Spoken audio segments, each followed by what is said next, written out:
If you're here, you probably want the cure to the sad state you're currently in, and I have that cure for you. Everyday life is full of decisions and full of situations that you have to take or you have to try to solve.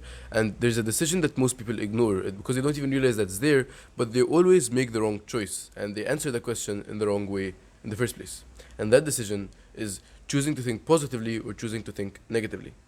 Whenever you enter a situation in life or whenever a situation presents itself and that situation ends, you're presented with two decisions.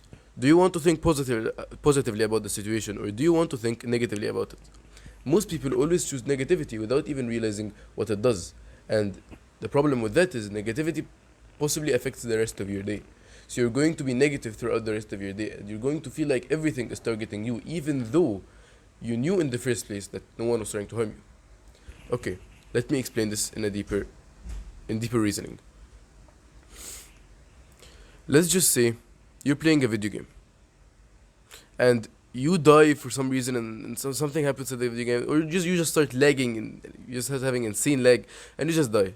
You keep telling yourself, oh, this internet is so bad, this internet is so bad. You're not conscious about the fact that you're currently entering a negative state. Yes, something happened, yes, it's annoying, but doesn't you don't need to enter a negative state just because of the internet lagging inside the video game, right? So you keep entering this negative state and you don't even realize it. You chose to think negatively. You're in this negative state again and again and again, and everybody knows this. After you enter that negative state, you will keep losing more games. The only time you actually win is when you enter a positive state and you're confident about the fact that you can go in and wipe anyone. Right? So whenever you enter that negative state, you know you're not gonna win anyway. The problem is most people enter that negative state just not in the video game, but in actual life.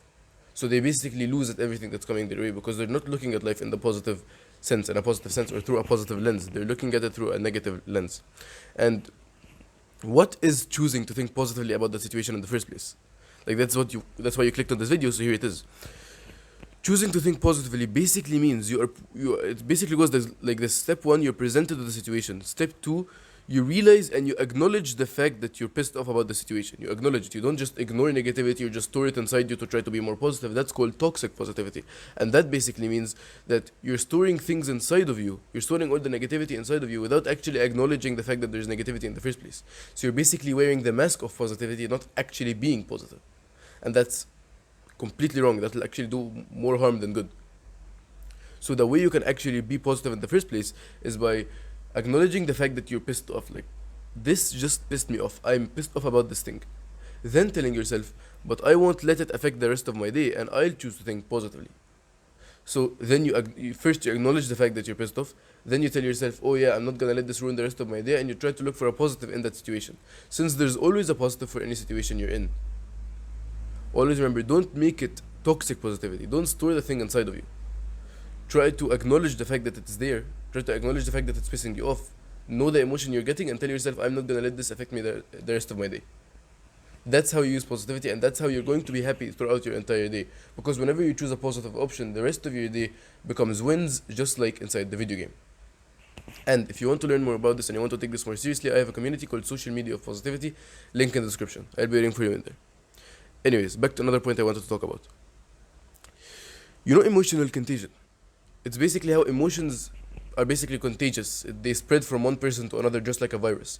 You know how a virus spreads from one person then to this person through touch or through the air that they're breathing or something. That's why people used to wear masks in COVID. So emotional contagion works the exact same way, just with your emotions. If you're in a place and something happens and you try to think about it negatively, the people around you are going to be thinking about it negatively too. And if you try to think about it positively, the people around you are going to be thinking about it positively too. Because you know the average of you are the 5 people you're around. If all the 5 people around are negative, you're going to become negative, and if all of them are positive, you're going to become positive. And emotional contagion basically means that your emotions spread like a virus to anyone who's next to you. When you're just imagine you're buying a new shirt and you think this shirt is really good, even though you like every single thing about the shirt. If you ask your friend, do you think this shirt is good, and he tells you, no, I don't think it looks good, that pattern is bad, the texture of the shirt is bad, and he's like, no, that's like a 4 out of 10 shirt, you'll be like, oh yeah, I didn't even really like it in the first place, I don't like this shirt, I just throw it away. Even though you liked it in the first place, you just decided not to like it because he told you he didn't like it. And you took his decision, and emotional contagion works its way from him to you. Or one of the really good examples that I have, You know when you're watching a YouTube video or when you're just scrolling on TikTok Reels or something, and then you see a video that you really like, but then you look at the view count of the video and it's like 3 views only. So you're like, oh yeah, I didn't like the video that much because you realize TikTok didn't recommend it that much. Or when you're watching a YouTube video and you really like it, a long form YouTube video, and you really like it, but then you see a comment that's hating on that video, you're like, oh yeah, I didn't really like that video anymore. You know why that is? That's basically for two reasons. That's because of emotional contagion, because his emotions spread to you, and that's also because humans, it, like humans,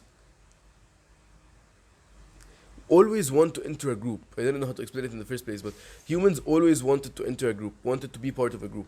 That's why there's social groups in society. That's why there's friend groups, because people don't like being alone. It's just not a good feeling. There's social groups, there's friend groups, there's relationships, there's all of that, simply because people don't like being alone. This is from the time of the cavemen. Cavemen used to hunt in tribes, right? They used to hunt in groups. And we're the same way right now. We always want to be a part of a group. So even if we like that video, if there's no one else next to us who also likes that video, but we see the first comment on a video and it's like a hate comment, you're going to be you're going to be wanting to be a part of that group. So you're going to hate on that guy too, even though you like the video. That's emotional contagion, and that's being a part of the group. So think about it. If you know you want to be a part of a group and everybody doesn't like being alone and everybody wants to be a part of the group, then which group do you want to choose? Do you want to choose one, a group full of negative people who don't want to try to improve whatsoever? Or two, a group full of negative people who are trying to get better, who want to learn to get better? Or or three, a group of fully positive people? The best option is a group of fully positive people. But in my community, I decided to make it for the positive people and the people who are negative, who are trying to improve but don't know how. The first group is just, they're basically the you know, the people that hold you back for literally no reason. The people that are always there, just like sticks in your bum, to try to hold you back for literally no reason. Those are the negative people who don't want to improve. They're not even trying to improve their lives. They know they're depressed. They know that their life isn't fun, but they're still persistent on the fact that they don't want to improve. It doesn't make sense. They're doing it simply because they want to hold you back. That's literally the only reason I can think of. Why would someone know he's sad and not want to be happy? He's just trying to hold back other people too. It's like being in a race and your friend tells you, wait, stay behind me, I want to beat you. Like he's just trying to beat you and he's holding you back. Right? That's what those friends are for. And just, you don't need this whatsoever. Why do you want someone to hold you back? You never want that.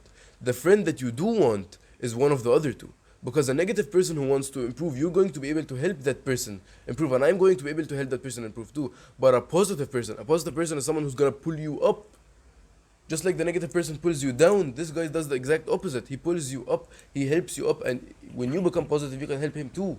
It's an undeniable truth that no matter how good you are alone, no matter how powerful and strong you are alone, you'll always 100% do better when someone is with you.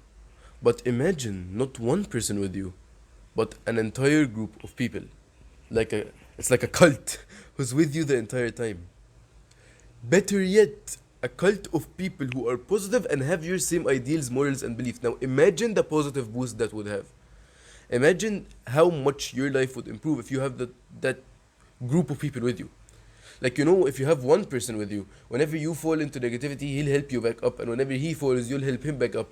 But imagine a group. Whenever one of the 20 people fall, the 19 help him back up. Whenever another one of the 20 fall, and the other 19 pull him back up.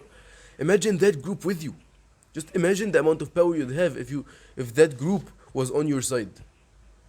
Can you imagine that? And that's exactly why I created the community, because I was like, this is going to be, it's basically overpowered. How did no one nerf this? How did no one find this and nerf this? Because this is way too OP. The fact that you can have a group of people who are with you the entire time, who are positive and have your same ideals, morals, and beliefs, is just something that gives an insane boost to just life overall. You know, when you go to the gym, you do really well alone, but you know that if you have that one friend with you, it's an undeniable truth, you'll do better. You always do better with a friend with you. It's just simply because he is there and it's motivational. So, imagine not one friend, but 20, 50, 100, 1,000, 2,000. Imagine that. That only starts from one person. A community can't start from zero. It has to start from one. So, I'm waiting for you inside the community. $50 to change your entire life is a pretty sweet deal. Always remember to stay positive, and I'll see you in the next video.